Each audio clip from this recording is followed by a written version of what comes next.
Okay पहलवान, आ जाओ। आज का दंगल शुरू होने जा रहा है पहलवानों। फटाफट जो भी पहलवान मैदान में उतरना चाहते हैं अपनी उपस्थिति करवा लें। और दंगल में घुसने से पहले एक खोपचे में कुछ बना हुआ है जिसको बोलते हैं सब्सक्राइबर, जाके दबा दो उसका और घंटा पकड़ के हिला दो ज़ोर से, ठीक है, ताकि आपको भी इस दंगल में लंबे समय तक आप लोग भी बने रह सको और दंगल से जुड़ी सभी घटनाएं आपको तुरंत पहुंचा दी जाएगी। एक घंटा बड़ा खतरनाक है, एक घंटा बजते पूरे गांव में हल्ला हो जाता है, तो क्या दिक्कत है।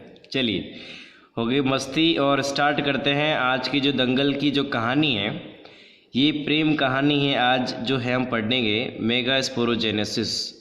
आप एक बार माइंड सेट कर लीजिए, मैं टॉपिक लेट स्टार्ट करने वाला हूँ 1 मिनट के अंदर अंदर। तो पहले इस टॉपिक को पढ़ने से पहले हम समझ लेते हैं हम पढ़ने क्या वाला है। एक्चुअली में उस प्रिंसेस राजकुमारी के हम राज घराने में आए हुए हैं और आज के वीडियो में राजकुमारी का जन्म होगा और राजकुमारी के जन्म के साथ में उसके स्वयंवर की सारी तैयारियां की जाएगी। अभी हम पिछले जो टॉपिक में थे हम राजकुमार पे थे। हमने राजकुमार की पूरी स्टडी की कि राजकुमार कैसे राजमहल में वो बड़े हुए, पराग जो पोलन ग्रेन है वो डेवलप हुआ। तो यहाँ पे जो हम पढ़ेंगे फीमेल पार्ट जो है फ्लावर का, जिसे हम बोलते हैं, यहाँ पे हमने नाम दिया है राजकुमारी प्रिंसेस। और प्रिंसेस की जन्म की पूरी कहानी हम डिस्कस करेंगे और फिर उसके घर में घटने वाली एक बहुत ही गंभीर घटना को हम जानते हुए इस आज राजकुमारी का हम स्वयंवर रचवाएंगे। तो हो जा गुरु, हो जा शुरू। वेरी गुड, शाबाश। चलते हैं बेटी के ऊपर। ओके, टॉपिक हमारे पास में आपको दिख रहा है स्क्रीन पे। अब मैं अपना कर्सर मैं घुमा लेता हूँ हाथ में। चलिए, आपको स्क्रीन पे कर्सर दिख रहा होगा। Okay, very good. हेडिंग का नाम है यहाँ पे आपको दिख रहा है स्क्रीन पे, नाम है मेगा स्पोरोजेनेसिस। क्या नाम है टॉपिक का? Mega sporogenesis. यानी यहाँ पे हम लोग जो है मेगा स्पोर कैसे बना उसकी पूरी कहानी को हम लोग डिस्कस करने वाले हैं।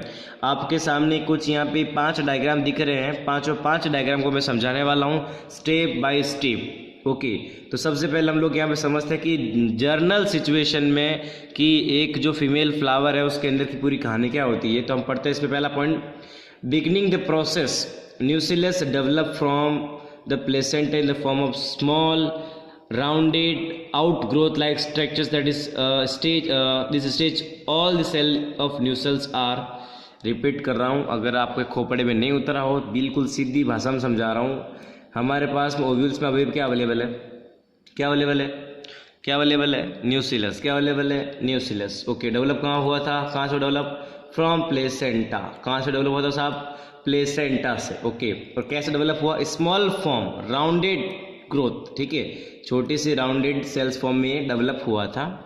और इस समय जो इसकी स्टेजेस हैं, ये लिखा दिस स्टेज, ये जो इसकी स्टेज हैं और वो कैसे स्टेजेस हैं, इसमें जो सेल्स ऑफ न्यूसिलस है, मैं रिपीट कर रहा हूँ, अगर आपको सवाल पूछ दे कि जब डेवलप हुआ तो उस समय सेल की स्टेज क्या थी और सेल कैसे थी, तो उस सेलों की प्रॉपर्टी सुन लीजिए। 3 प्रॉपर्टी बताऊंगा यहाँ पे। पहली प्रॉपर्टी अनडिफरेंशिएट। क्या बोला मैंने? पहली की प्रॉपर्टी क्या है? अनडिफरेंशिएटेड, यानी कि इस समय न्यूसिलस की सेल क्या है? अनडिफरेंशिएट है। दूसरी होमोजीनियस, मतलब समझते हो ना क्या होता है होमोजीनियस? बिल्कुल एक जैसी, सारी सेल कैसी? बिल्कुल एक जैसी है। कैसी बिल्कुल है? होमोजीनियस। थर्ड कंडीशन, वो सेल क्या थी? मेरिस्टेमेटिक। क्या थी? मेरिस्टेमेटिक, मतलब इन सेल में अभी भी डिवीजन हो सकता है, यानी कि इस समय न्यूसिलस है, उसमें जो सेल है वो अनडिफरेंशिएटेड है, होमोजीनियस है और मेरिस्टेमेटिक नेचर रखती है। ओके, और इसके बाहर की तरफ एक जो थिक लेयर है, एक सिंगल लेयर है, उसे बोलते हैं हम एपिडर्मिस की लेयर है। चलिए, अब चलते हैं इनमें से ये जो इतनी सारी सेल इसमें भर भर के रखी है ना, आपको दिख रहा है स्क्रीन पे पूरा डायग्राम है, ठीक है। अगर आपको पूरा डायग्राम दिख रहा है स्क्रीन पे, तो ये जो पूरी यहाँ पे जो सिचुएशन आ रखी है, तो इसमें यहाँ पे भर भर के बहुत सारे यहाँ पे सेल है। अगर आपको यहाँ कर्सर दिख रहा है कि मैं कुछ जुगाड़ लगाऊं, कुछ जुगाड़ लगा सकता हूँ मैं। ओके, दिस वन, ठीक है। अगर आपको यहाँ पे दिख रहा है स्क्रीन पे, तो ये क्या है? यहाँ बहुत सारी सेल अंदर भर भर के सेल रखी हुई है। यहाँ तक आने क्लियर? चलिए, तो अब यहाँ पे इतनी सारी सेल रखी है, तो इसमें से 1 hypodermal cell of nucellus is differentiated. क्या होगी वो? डिफरेंशिएट होगी। क्या होगी वो? डिफरेंशिएट। और क्या होगी?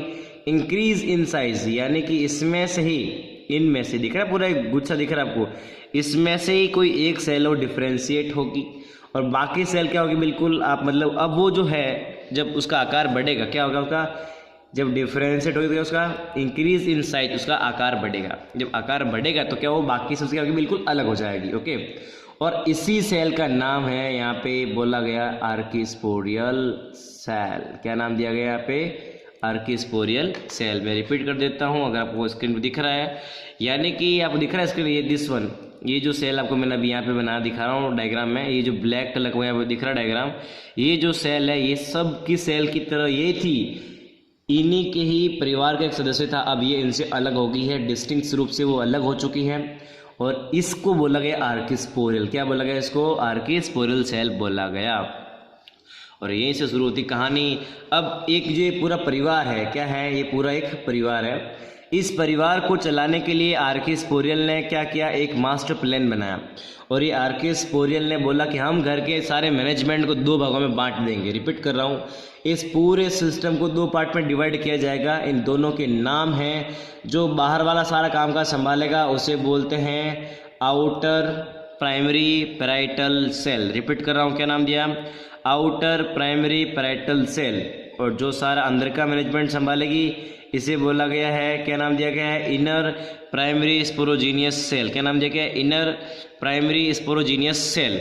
अभी दोनों की पूरी कहानी है, अलग अलग सबकी अपनी ड्यूटी है। अगर आपको दिखाऊं स्क्रीन पर डायग्राम में तो ये आप जो ऊपर देख पा रहे हैं, ये जो मैंने आपको दिखाया फर्स्ट जो सेल है इसे बोलते हैं प्राइमरी पैराइटल सेल। जो नीचे की तरफ देख पा रहे हैं आपको, ये जो सेल है नीचे वाली, इसे बोलते हैं स्पोरोजीनियस सेल। ओके, यहाँ तक कहानी।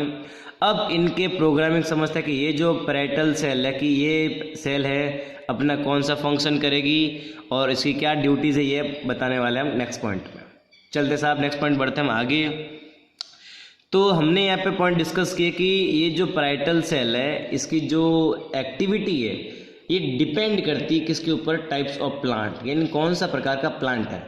तो प्लांट के हिसाब से डिपेंड करेगा कि ये जो पैराइटल सेल है क्या रोल प्ले करेगी। तो यहाँ पे अगर बोला गया जो गैमोपैटली, क्या बोला यहाँ पे, अगर आपका जो प्लांट है वो गैमोपैटली नेचर का है, तब ये अगर गैमोपैटली नेचर का प्लांट हुआ तो एक फॉर्म क्या करेगी, ये जो फॉर्म करेगी तो भाई साहब ये ट्यूनी न्यूसिलेट टाइप्स का ओव्यूल बनाएगी। रिपीट कर रहा हूँ, इसका काम है बाहर वाला, तो ओव्यूल फॉर्म करने में हमारी पैराइटल सेल काम आती है। पर इसने कंडीशन दे दी कि मुझे जैसा प्लांट मिलेगा मैं वैसा काम करूंगी। ओके, तो यहाँ पे अगर आपके पास में ये गैमोपैटली टाइप का प्लांट है तो ये क्या करेगी, आपका जो टेनिन्यूसिलेट्स हैं इस प्रकार का ओव्यूल बनाएगी। अगर यहाँ पे प्लांट कौन सा है, पॉलीपेटलिक नेचर का है, तो ये जो है आपकी ये क्या लिखा है यहाँ पे, क्रेसिन्यूसिलेट टाइप का आपका ओव्यूल बनाएगी। इन दोनों ओव्यूल का जो डिस्कशन मैं ऊपर कर चुका हूँ, अगर आपको एक बार रिमाइंड नहीं है तो एक बार मैं फिर से आपको यहाँ पे स्क्रीन पे डाल देता हूँ नजर आपके सामने स्क्रीन पे कि ये दोनों क्या आते हैं। देखना है आपको यहाँ पे टेनिन्यूसिलेट, इट मीन्स क्या लिखा, nucleus is either less develop और present in form of single layer. अगर यहाँ पे न्यूसिलेट के सिंगल लेयर है तो उसे बोलोगे टेनिन्यूसिलेट, जो क्या गैमोपैटली ग्रुप के प्लांट पे देखने को मिलता है। जबकि आपका जो ये क्रेसी वाला है, क्रेसिन्यूसिलेट है, वो कौन मिलेगा, बहुत ही जहाँ पे made of many layers of, यानी यहाँ पे न्यूसिलस की बहुत लेयर होगी, जो जनरली मोनोकोट और पॉलीपेटली प्लांट पे देखने को मिलता है। तो आपको यहाँ पे क्लियर हो गया होगा ये जो पैराइटल सेल है। मैं रिपीट कर देता हूँ कि अभी जो हमने डिवीजन किया था हमने आर्किस्पोरियल सेल का, तो आर्किस्पोरियल सेल के अंदर जो पैराइटल सेल है उसके अपने फंक्शन मैंने आपको बता दिए। और अब जो मजे वाली बात है वो है इसकी दूसरी सेल जिसका नाम था मेगास्पोर मदर सेल। और यही वो मदर है जब यहाँ पे राजकुमारी और प्रिंसेस को जन्म देने वाली हैं, जिसे बोलते हैं मेगास्पोर मदर सेल, MMC। अब ये क्या करेगी, मायोटिकल डिवीजन करेगी और हैप्लॉइड मेगास्पोर फॉर्म करेगी। क्या करेगी, हैप्लॉइड मेगास्पोर ये फॉर्म करने वाली है। बट बहुत ही शानदार बात होने वाली है कि यहाँ पे दुखद घटना ये घटी कि जैसे ही इनमें जन्म हुआ तो यहाँ पे क्या 4 हैप्लॉइड मेगास्पोर कितने बनते हैं, 4 हैप्लॉइड मेगास्पोर डेवलप होते हैं, यानी कि 4 प्रिंसेस। रिपीट कर रहा हूँ, यानी कि यहाँ पे मायोटिकल डिवीजन होता है 2 बार। रिपीट कर देता हूँ, 2 बार होता है मियोसिस 1 एंड मियोसिस 2, ठीक है। तो यहाँ पे 2 डिवीजन से 4 हैप्लॉइड मेगास्पोर बन रहे हैं, आपको स्क्रीन पे दिख रहे हैं यहाँ पे। और ये क्या है, बिल्कुल सबका क्या है, लीनियर फॉर्म है। किस फॉर्म में आपके, ये लीनियर फॉर्म है। आपको देख पा रहा हूँ स्क्रीन पे, आप देख पा रहे हैं यहाँ पे दिख रहे हैं आपको ये चारों डायग्राम, ठीक है। ये चारों प्रिंसेस है। कौन है ये चारों? ये चारों प्रिंसेस है जो मेगास्पोर सेल ने अपना फंक्शन किया और 4 राजकुमारी को जन्म दिया। किनको दिया? 4 राजकुमारी को जन्म दिया। बट बड़ी दुखद घटना ये होगी, ये सारी की सारी राजकुमारियाँ जिंदा नहीं रह पाएगी। इनमें से जो ऊपर की 3 राजकुमारी आप देख पा रहे हैं स्क्रीन पे, ये अपना जीवन नहीं जी पाएगी और ये क्या हो जाएगी, डीजनरेट। क्या हो जाएगी? ये डीजनरेट। और जो नीचे वाली ये है, जो सबसे आखिरी वाली है, ये जो सबसे लास्ट वाला जो मेगास्पोर है, या इसको मैं बोलूँ कि ये जो राजकुमार ये क्या रहेगी, फंक्शनल मेगास्पोर रहेगा और जो एक्टिव और लाइव और जिंदा बचेगा। रिपीट कर दो फिर यहाँ पे मैं कि जैसे ये लीनियर टेट्राड बनता है, ओके, तो जो सबसे लोअर मोस्ट, क्या कौन सा में सबसे लोअर मोस्ट है, रिपीट कर रहा हूँ, जो चेलेजल है, जो चेलेजा की तरफ जो मेगास्पोर आ रखा है, वो जो सेल है वो क्या रहेगी, रिमेन फंक्शनल। बाकी क्या हो जाएगी साहब, ऑलवेज क्या हो जाएगी, बाकी सब क्या हो जाएगी, अदर 3 आर क्या हो जाएगी यहाँ पे, डीजनरेट। क्या हो जाएगी यहाँ पे, अदर 3 क्या हो जाएगी, जो माइक्रोपैल की तरफ क्या हो जाएगी, डीजनरेट हो जाएगी। ओके, ये था हमारे यहाँ पे कहानी खत्म होती है। अब यहाँ पे राजकुमारी का जन्म हो चुका है, तो राजकुमारी के जन्म के बाद की कहानी अब समझनी है आपको। यहाँ पे पूरा समझ में आ गया कैसे जो है मेगास्पोर का जन्म हो चुका है। मेगास्पोर के जन्म होने के बाद में अब बारी है कि फीमेल गेमेटोफाइट का मैं डेवलपमेंट समझाऊं कि अब कैसे वो राजकुमारी का जीवन जो आगे के जीवन में व्यतीत होता है और इसका पूरा स्वयंवर कैसे रचा जाएगा। चलिए शुरू करते हैं। फीमेल गेमेटोफाइट यानी कि अभी जो राजकुमारी का जन्म हुआ था उस राजकुमारी की मैच्योरिटी तक जाते हैं कि कैसे वो मैच्योर होती है और कैसे है जो उसमें मैच्योरिटी के बाद में उसके स्वयंवर की पूरी तैयारी की जाती है। ओके, तो आपको मैं स्क्रीन पे लेके जा रहा हूँ वापस एक बार थोड़ा पीछे। तो अगर आपको स्क्रीन पे दिख पा रहा है तो ये था मेगास्पोरोजेनेसिस जो भी आपने पढ़ा था।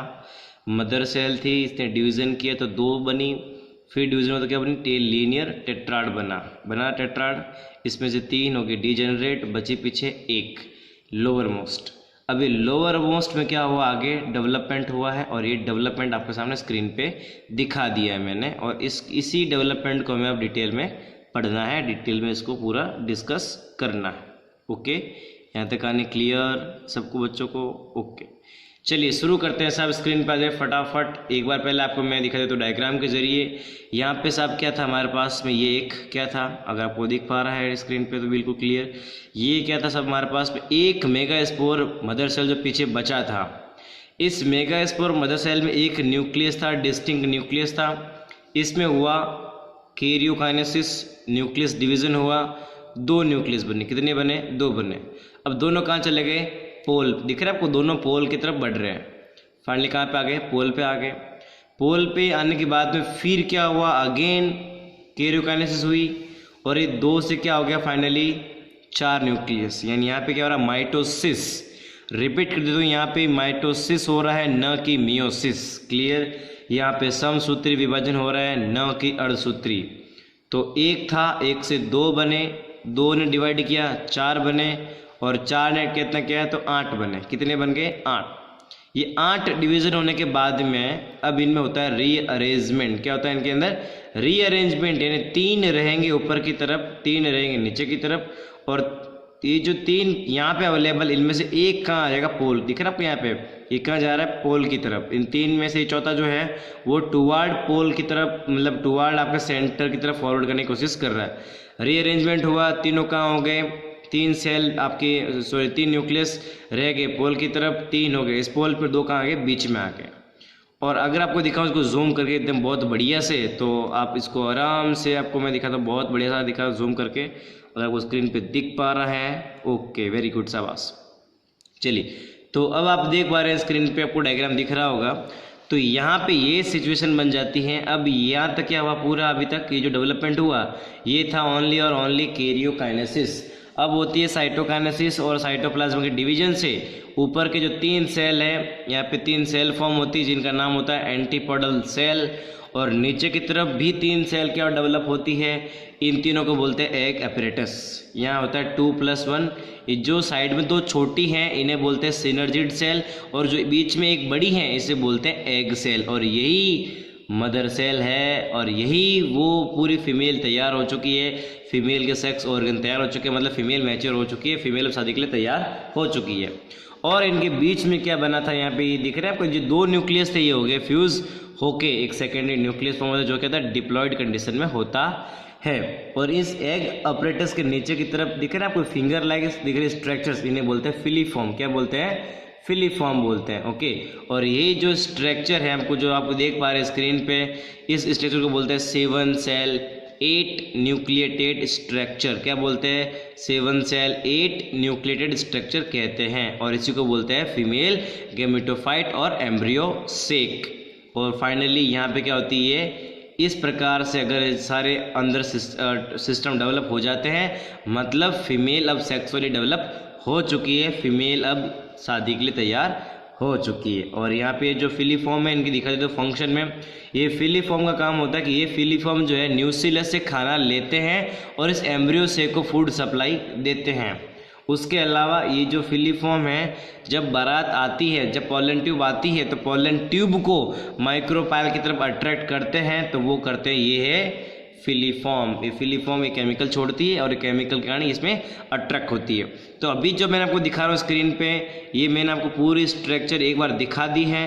अब आपको मैं वापस कहाँ ले जा, थ्योरी की तरफ लेके जा रहा हूँ। स्क्रीन पे आप देख पा रहे हैं, वापस आप मेरे पास स्क्रीन पे आ चुके हैं। तो यहाँ पे मैंने बोला कि जो मेगास्पोर को क्या बोला गया, यहाँ पे फर्स्ट सेल बोला गया है। आपको क्या बोला गया यहाँ पे, गैमेटोफाइट इसको बोला गया, फर्स्ट सेल इसको बोला गया मेगास्पोर को, फीमेल गैमेटोफाइट की। ओके, अब क्या करती है ये जो सेल है मेगास्पोर, क्या करती है, ग्रो करती है साइज में, ऑब्टेन फूड, ये खाना खा के क्या करती है, अपना आकार बढ़ाती है। ओके, आपको मैं ये चीज़ सब एक्सप्लेन कर चुका हूँ। चलिए फाइनल इसमें बढ़ते आगे। ये पूरे में एक बकवास लिखी हुई है जो मैं पढ़ाऊंगा नहीं आपको, सीधा हम आगे बढ़ते पॉइंट पे। पॉइंट 1, चलिए यहाँ लिखा देना यहाँ पे कि one nucleus migrate from both poles, यहाँ पे डिवीजन हो गया क्या, फाइनली कहाँ गया यार, यहाँ पे ठीक है। Both nucleus lies pole and divided to meiotically, और यहाँ पे जो डिवीजन होता है न्यूक्लियस के बीच में, और यहाँ पे 8 न्यूक्लियस की कहानी बनती है जो मैं आपको पीछे एक्सप्लेन कर चुका हूँ। आपको यहाँ पर अब देखो ये पूरी थ्योरीज हैं, आपको ये थ्योरी आप पढ़ोगे तो आपको समझ में आ जाएगा। मैंने एक्चुअली पूरा कॉन्सेप्ट आपको यहाँ पे समझा दिया है कि एक न्यूक्लियस था, उसे 2 बने, 2 से पोल की तरफ, मतलब पोल की तरफ गए, पोल पे के बाद फिर में इसमें न्यूक्लियर डिवीजन हुआ, फिर 4 के 8 बने, 8 में ये पूरी कहानी आपको पीछे दे रखी है थ्योरी में। ये आप लोग इसको एक बार देख लें, मैं आपको भी फिलहाल थ्योरी नहीं पढ़ा रहा हूँ। सीधा मैं टॉपिक यहाँ पे आ रहा हूँ कि कौन सी कहाँ आ रहा हूँ, सीधा यहाँ पे साइटोकाइनेसिस हो चुकी है, ठीक है। फाइनली साइटोकाइनेसिस हो चुकी है इनके अंदर।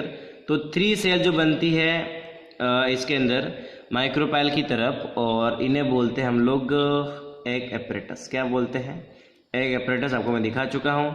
एग एपरेटस की कहानी अगर आप लोग जानना चाहते हैं तब बिल्कुल सीधी सी कहानी एग एपरेटस की है कि यहाँ का जो होता है उसमें क्या होता है, ये रेशियो होता है, मतलब एक एग सेल होती है और 2 क्या होती है, सिनर्जिड होती है, जो आपको मैंने दिखा दिया है यहाँ पे। अगर आपको फिर भी दिखा दूँ तो ये रहा आपके सामने, दिख रहा है नीचे आपको, अगर मैं दिखाऊँ जूम करके तो आप देख पा रहे स्क्रीन पे, ये जो है ये और ये दोनों साइड में जो है कौन सी है, आपकी सिनर्जिड है, और जो बीच में कौन सी है वो एग सेल है। ये क्या है, पूरा पूरा आपका एग एपरेटस में काउंट होता है। यहाँ तक आने क्लियर।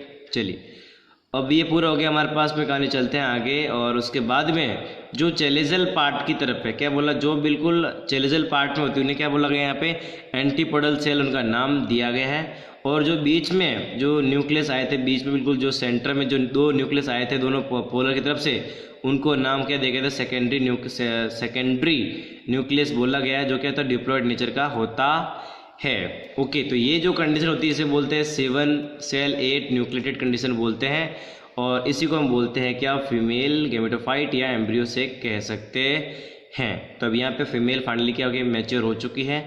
और अब हम डिस्कस करते हैं इसके फिलीफॉर्म के बारे में। तो बाग चलते हैं नेक्स्ट पॉइंट में आगे। तो फिर आगे वही लिखे ध्यान रखना, इसके बाहर की तरफ आउटर वॉल, क्या बोले यहाँ पे मैं, फिंगर लाइक स्ट्रक्चर आपको प्रोसेस देखने को मिलते हैं कहाँ पे, outer wall of synergid, synergid के बाहर की तरफ आपको फिंगर लाइक प्रोसेस मिलते हैं। इन्हें क्या बोलते हैं हम लोग, फिलीफॉर्म एपरेटस बोलते हैं। और जो आपको मैं यहाँ पे दिखा चुका हूँ, ये दिखा आपको, ये वाला दिस वन, ये एरिया, ये आपको क्या, इन्हें क्या बोलते हैं, फिलीफॉर्म एपरेटस बोलते हैं। ओके, आपको स्क्रीन पर दिखा था डायग्राम ही मैंने। और इनका काम क्या देना, क्या इनका काम होता है, सिनर्जिड जो है absorb food from the न्यूसिलस, food absorb करते हैं और क्या करते हैं, ट्रांसफर टू एम्ब्रियो से, एम्ब्रियो को ट्रांसफर कर लेते हैं। And less develop in antipodal, देखो ये एंटीपोडल की तरफ भी होती है बट वहाँ क्या होती है, लेस डेवलप होती है। अल्सो वेरी इंपॉर्टेंट फंक्शन है लिखा फिलीफॉर्म अल्सो प्रोग्राम क्या, देखो यहाँ पे, is also secret a chemical which is attract pollen tube, तो पोलन ट्यूब को अट्रैक्ट करने का केमिकल भी सीक्रेट करती है। तो ये था आपका पूरा यहाँ पे फीमेल गेमेटोफाइट का डेवलपमेंट, ये पूरा होता है। जो भी मेन था फंक्शन मैंने पूरा करवा दिया है। तो पहलवान लोग, आई होप सबको मज़ा आया होगा, बहुत ही शानदार। तो अगर आपको वीडियो में मज़ा आया है तो ठोको लाइक, ठोको सब्सक्राइब एंड ठोको कमेंट। ओके, थैंक यू, मिलते हैं नेक्स्ट वीडियो के साथ में।